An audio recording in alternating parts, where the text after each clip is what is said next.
Good morning, everyone, and happy Tuesday. I'm Jen Cords, partner at the NOR Group, leading our RevOps function. NOR is actually traveling today, so he's not going to be joining us.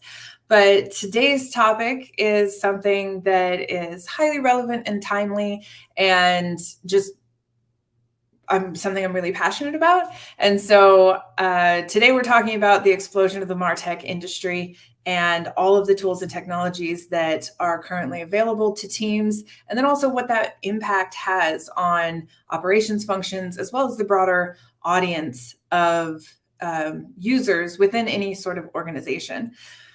So just quickly diving in, we are live every Tuesday on Facebook, LinkedIn, Twitter, and YouTube. We welcome your comments and engagement, ask questions. If you can't watch this live, then please jump into the conversation on any of those platforms, but also you can join us at the NOR forum at norgroup.com/forum, where we have an entire RevOps group where we share helpful tips and tidbits, as well as just research articles and things that are really relevant to the RevOps space. So today's topic, like I said, the explosion of the industry. In 2011, for those of us that have been in this industry for a while, we remember the marketing landscape was relatively limited. There were just about 150, 200 vendors and tools to choose from. Integrating them was somewhat clunky at times just because there weren't open interfaces and things like that. And then just year after year, Scott Brinker, who runs Chief Martech, has tracked the explosion and growth of the Martech industry. And so he recently released the 2022 Martech Map, and there's just shy of 10,000 tools now available to operations teams and companies as a whole. And there wasn't a map released last year, but between 2020 and 2022, almost 2,000 tools were added to the Martech landscape. And so I'm just going to quickly share my screen and show you just what this looks like. And then we can dive into what this means for your respective operations teams. So this is the Martech landscape progressively year over year. And you can see that all the way back in 2011, you could read every single one of these icons. There were lots of little groups because they all did different things. And now as the years have progressed, the icons have gotten smaller and smaller, and the subgroups within each one of these categories has actually gotten smaller and smaller. And so this year, the Martech Map, there is a super graphic of this, and this is what it looks like. But nobody can actually read any of these icons. And so the growth and explosion of this industry has actually led to the development of a really awesome community resource that is currently in beta, but it's called the Martech Map. And if you're in operations and you haven't signed up for it yet, I strongly recommend that you do, because not only is it a great resource to learn about other options for tools within any of these functions that you're trying to manage, but it also allows you to dive in and learn a little bit more about all of those tools and stay a little bit more up to date on everything that's happening within the industry. Because unlike this map that has been released year after year, this is a static graphic that is only updated on an annual basis, whereas the new Martech Map tool is a growing resource that will change with time, and you can contribute to it and share your knowledge with other operations professionals. So I'm going to quickly switch over to that screen. So this is what it looks like. Like I said, if you haven't signed up for it, just go to martechmap.com and you can sign in with your email address and create an account. And one of the really cool things about this is it does break out the various tools by their function and then also their subgroup. So like advertising and promotion, there's display and programmatic advertising. If we keep scrolling down here, there's also mobile marketing. And then you can get into native and content advertising, PR, et cetera. So every single one of these categories has subcategories related to it. And you can search for a specific vendor. You can choose what vendors headquarters, where they're headquartered, in case that matters for your company. You can also just select the subcategories. So let's say you're doing research because your company wants to dive into ABM. You can search for ABM tools and it will filter this entire massive chart and give you the top players for the ABM space. And then any one of these, you can click on it and you can get a high level tooltip. But then if you click into it, it'll actually take you to that respective website where you can learn more about the tool. So I really love the creation of this Martech Map tool because I really think that it'll help with the awareness that not only the operations team needs to have on all the tools that are at their fingertips and what category they live in, but also it'll help the broader team understand what's available to them and choose the thing that will fit their business purpose most readily. So this is a really cool tool. Again, if you haven't signed up for it, it's martechmap.com. And I'll share a lot of these resources also in our NOR forum, which is norgroup.com/forum. Now, why does all of this matter? Why does this massive growth matter to operations teams, to the broader teams in any company? And at the end of the day, it matters because all of these tools need to play nicely together. Many times in actually previous episodes of Rev Up, we have talked about the user journeys and the audit that my team runs when we engage with a new client, and creating your system architecture and understanding how the data flows between all of your systems. And all of that's really important so you can have a single source of truth and you can have a broad understanding of what all entails your customer's journey.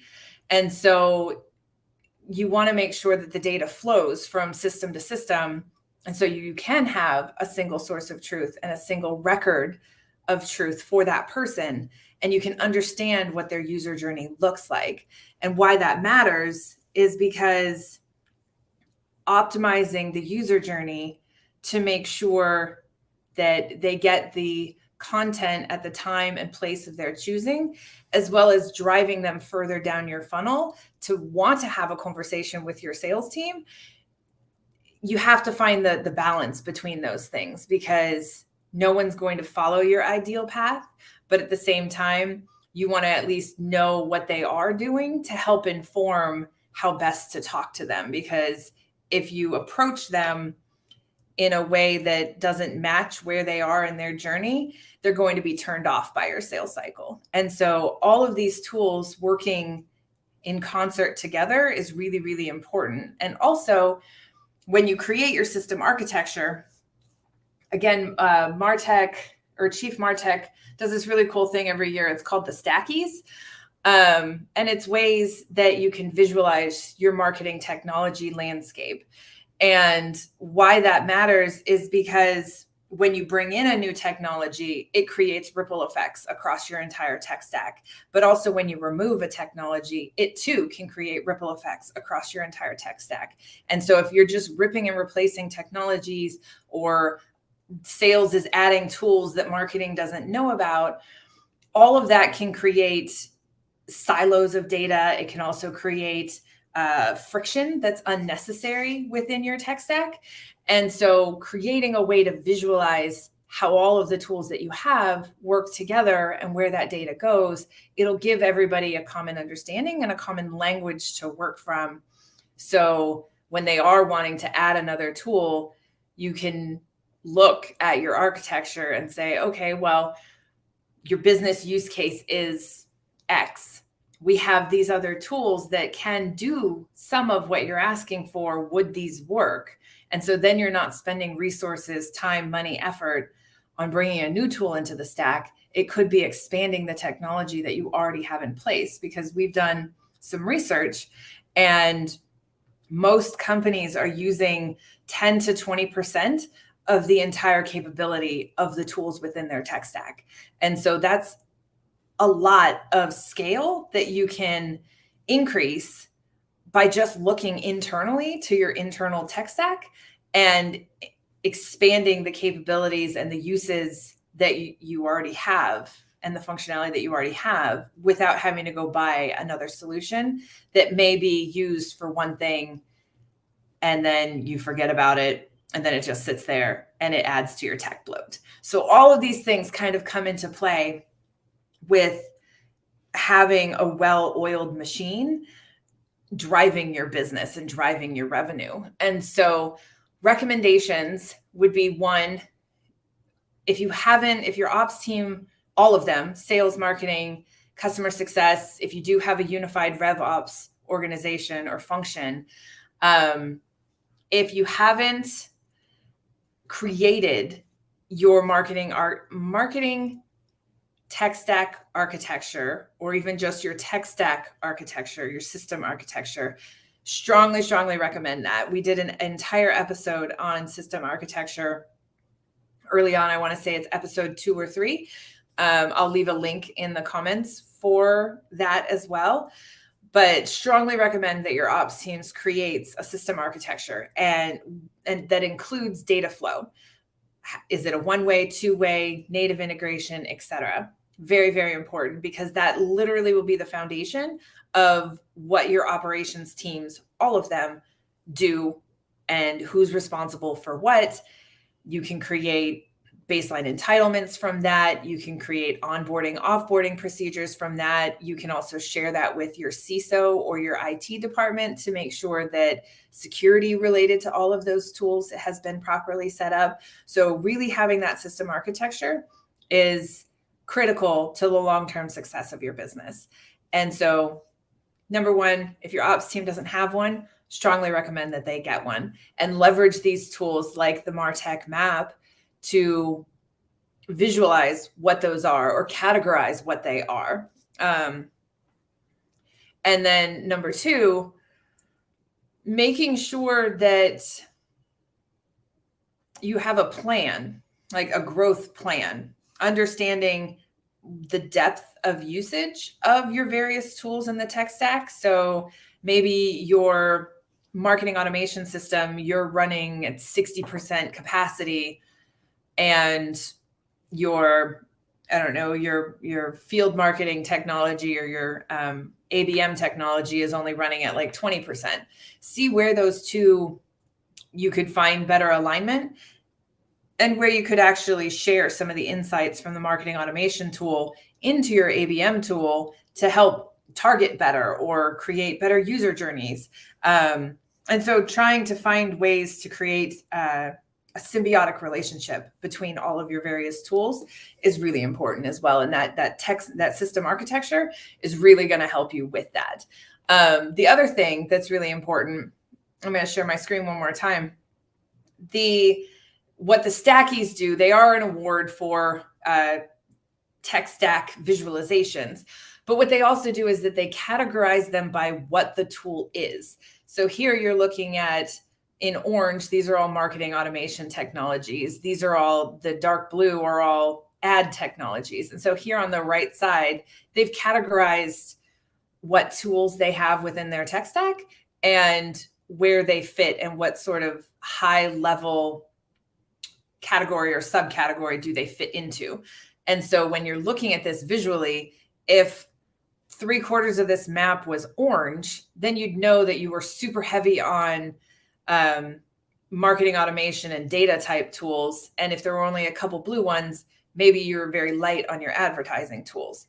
And so you'd want to create a better balance between those. So no one team is taxed with too many tools, or vice versa. If you had a whole bunch of sales tools and not enough marketing tools, you could classify and categorize them in that way too.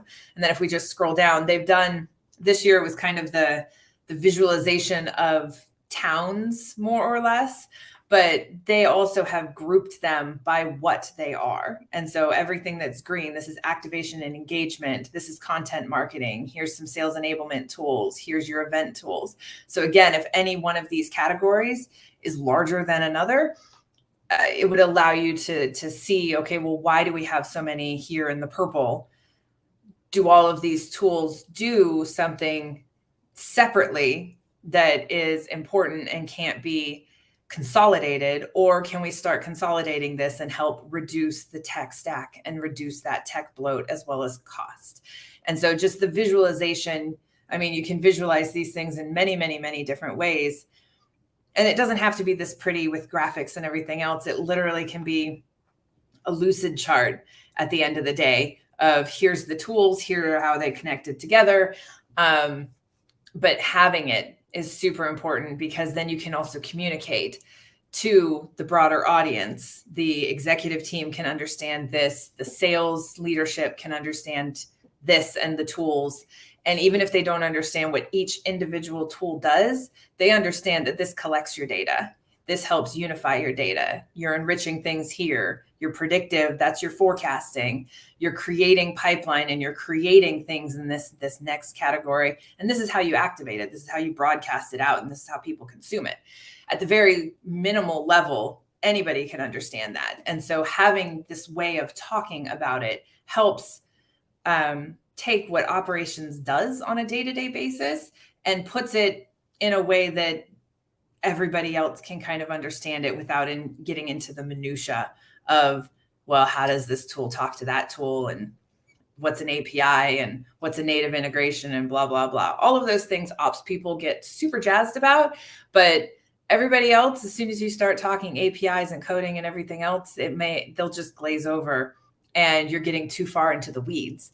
So having your data visualization in a way that everybody can consume it and kind of understand it is really important to having both the awareness, but then also the confidence that the rest of the organization understands and puts into your operations team, that they know what they're doing and that they have a plan and that they have it all documented and here's the security. And so having all of that stuff in a unified place and a unified visualization is really, really important. So how does the growth of the tech industry impact operations? Well, as you've seen, I mean, operations teams have nearly 10,000 tools to choose from. And every organization doesn't need a huge tech stack, but understanding who the big players are, who the movers and shakers are, the new technologies, like maintaining a pulse on the new developments within the industry is really helpful to create your strategic roadmap for your company. So today you may be doing form fills and a bunch of gated content, but by looking at that Martech map, you may see that there's a better way to do that. And you can track people's engagement with cookies, or they only have to fill out the form once and then they can content binge with tools like Path Factory, or you can see the various tools that are coming out into the market to help with the cookieless future and the ways that the advertising industry is going to need to adjust when the Google algorithm changes again. You can also find better ways to do project management. And so leveraging this massive knowledge base without having to know all of the tools, you can help narrow your focus. And so one of the other things that my team does well is when we're doing managed service for some of our clients, we ask questions related to what their outcome is, their desired outcome is. And so when we are working with them to grow their tech stack, we understand the foundation, we've created the system architecture, we've done our audit and how the data flows between everything. One of the next things that we do in our accelerated time to close process is looking at their user journeys and their personas. And then we move into understanding how they need to grow and scale their technologies to help achieve their revenue goals. And so today they may only be using like Salesforce Marketo or Salesforce HubSpot, but then in the future, they need to do call recording. They need to have predictive analytics. They need to understand buyer intent type data. So understanding what the business goals are in the future can help you set a roadmap to get there. And so you can plan out when you're doing tool implementations and how is it going to fit into the broader architecture that you already have and you're already maintaining. Because one of the other problems that operations teams have is they have massive technology stacks that they need to maintain, as well as all the demands that the rest of the organization has on them, and the bandwidth gets really stretched.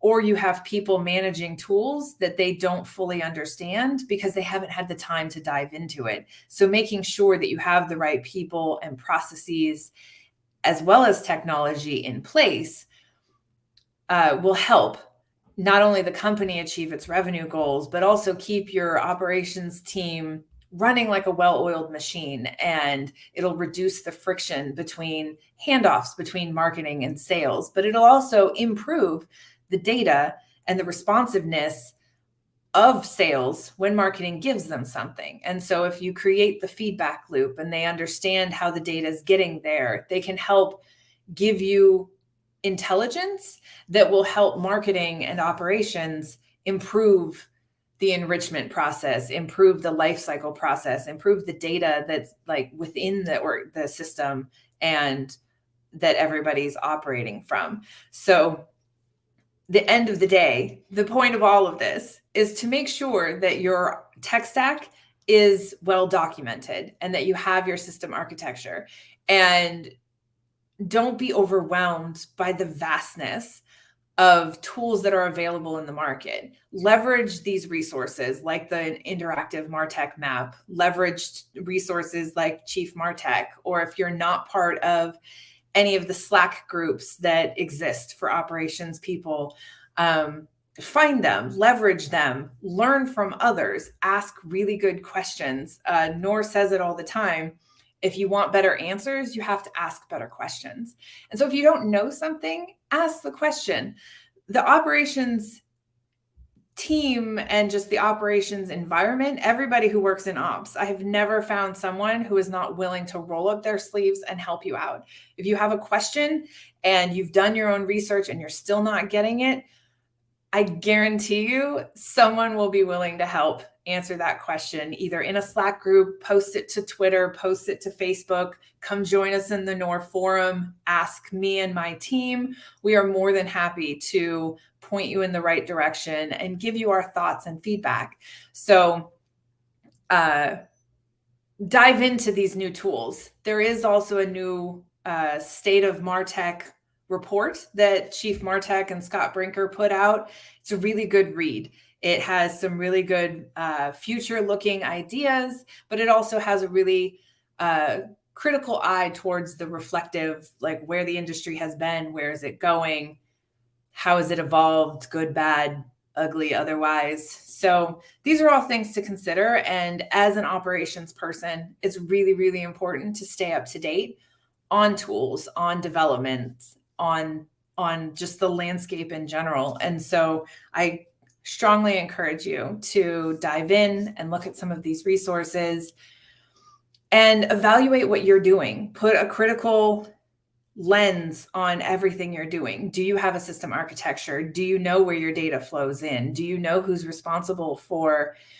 your various tools? Do you know who has access and why do they have access? Should they have access? Like, these are all really good questions and they seem really foundational and very basic, but the fundamentals and making sure that your fundamentals are squared away will ensure that your tech stack stays secure and your company can be also secure, but then also that you can grow from it, because then you have a really solid foundation. If you build yourself a house of cards operationally with a tech stack that may or may not work, may be digitally duct taped together, in the long run, when your company is wanting to add another tool to your tech stack, you're going to have to undo things to then move forward. So then it's always going to be 2 steps backwards to take 1 step forward.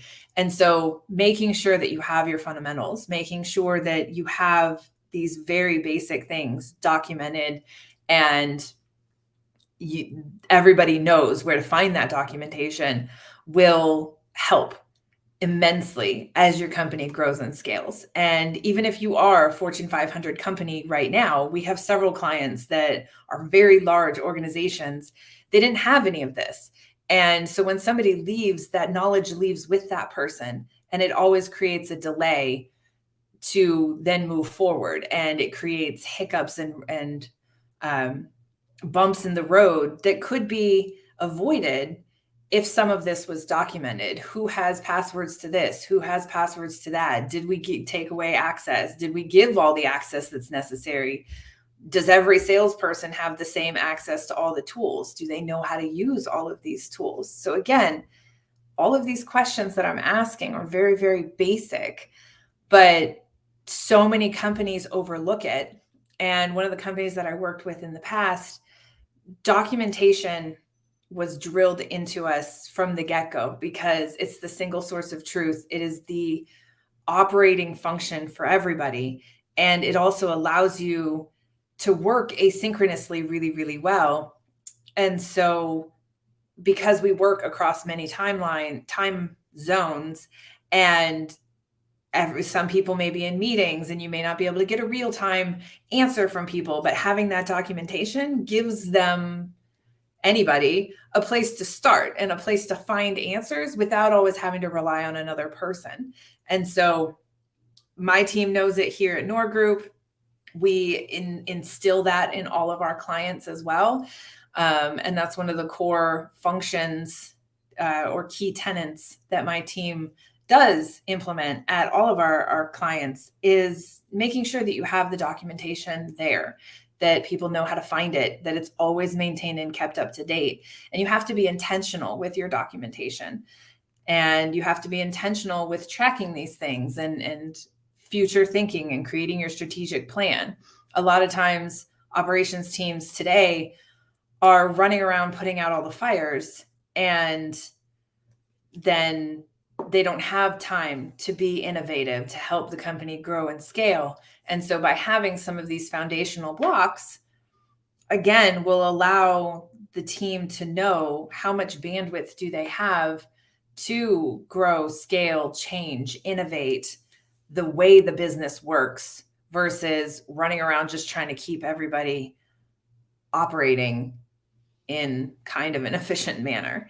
And so my closing thought for you all today would be, just understand your tech stack. Use these tools. If you've never seen the Martech Map before, go dig into it. The new Martech Map interactive tool, it is currently in beta, but go in, dig around, play with it. If you find errors, jump in and contribute. And really just examine what your company is doing from a foundational, fundamental perspective. And if you don't have a system architecture, don't wait for somebody else to create it for you. If you're in the operations function, you create it, and then go ask the questions. Like, you know what your team does. If there's another sales ops team, go ask the questions. Hey, I started this thing. I'd love to include your tools in it. So we can have an understanding of what all we're working with, and go talk to IT. And so it creates a conversation. And then from that conversation, it can uncover new projects. It can uncover new innovations. You may find that there's access to tools that maybe marketing didn't have the budget for, but customer success already bought and you didn't know. And so it helps elevate what you're doing and how you're doing it. So leverage these tools. Know what these tools are. Know where your resources are. If you're not part of some of these operations Slack groups, please by all means ask. You can follow me on LinkedIn or Twitter, and I'm happy to answer questions. Join us in the NOR forum, and you'll get access to other revenue operations leaders and like-minded operations type people. And so leverage these tools and have fun with it. At the end of the day, what we do is a lot of fun, and we get to play with some really, really cool tech. And so even if you can't bring some of these tools into your company, just knowing that they're out there on the off chance that maybe you get to integrate them, maybe you can watch that new company or technology grow, like that's really exciting. And seeing the explosive growth from 150 tools to almost 10,000 today, for me, that's exciting. It's one of the reasons why I got into this space. And so I have a lot of fun with what I do every single day. I make sure my team has a lot of fun with what they do every single day. We're passionate about data. We're passionate about technology. And so just seeing the explosive growth and the opportunity to leverage and create something unique but beneficial within every single organization is just, it's really, really rewarding. So again, I'm Jen Cords. You've been watching me on Facebook, LinkedIn, Twitter, and YouTube. This is Rev Up. We talk about various news, industry developments, our accelerated time to close process, just revenue operations in general. On a weekly basis, we're live every single Tuesday at 11 a.m. Eastern time. Nor sometimes is here with me. Next week, we are going to be talking about our accelerated time to close process and level 4, stage 4, where we're talking about feedback loops and where it's really important to have that communication, the two-way communication between sales and marketing to make sure that you're getting the most real-time data and you're both marching in the same direction and being able to be data driven. So join us next week at 11 a.m. on Tuesday. Again, I am Jen Cords, partner here at the Nor Group. Please feel free to join us in our forum at norgroup.com/forum. And if you'd like to find out more about anything that my team does, it's just norgroup.com/revops. So thank you for joining me today. Again, I'll put a lot of these resources that we covered in the comments for this video. And please ask questions. We're more than happy to share our knowledge and passion with you. So hope you have a really awesome day, and we will see you next week.